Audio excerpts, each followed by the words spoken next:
Pipila ka mga jeepney driver sa Sugbo na balakang masusama sa ilang mga kauban sa kauluhan nga nang limos na lang aron makakita og kwarta taliwa nining pandemya.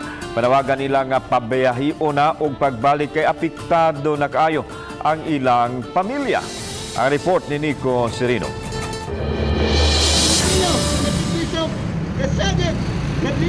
Atul sa martial law commemoration rally nga gihimo kaganihang buntag, lakip sa misalmot ang kadagkuan sa Piston, Cebu.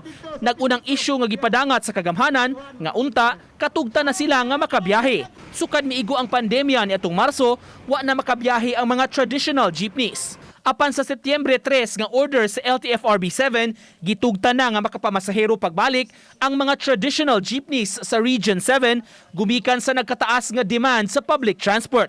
Apan walay labot nga makabiyahe ang Cebu City ug Mandaue, butang nga gikwestiyon sa grupo. Kami sa sektor sa driver para manggod namo ang karon gihimo sa administrasyon ni Duterte, sobra pa sa Marcelo, no, hantod karon.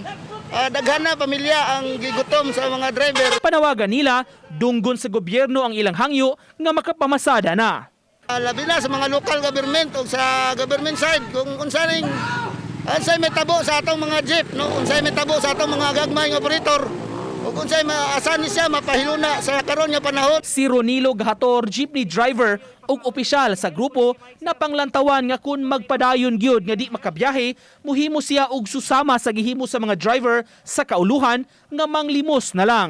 Iman pagdayon din Mandaue City. Yan naabang diri ang volume sa pasahero. Nakuha nila ang jeep nga naa virus na. Anong di matugutan nga makabiyahe na kompleto man ang papel. Sa iyang bahin sa text message, gipasabot ni LTFRB Director Retired Colonel Eduardo Monte Alto kung may request man ang local government unit sa pagpabalik sa biyahe, ila kini nga tun-an. Padayon pa kuno ang ilang review sa actual passenger demand. Labi na karong panahuna nga buses ug modern jeepneys ra ang magbiyahean sa Cebu City ug Mandaue. Uban ni June Solon, Nico Sereno, Balitang Bisdak.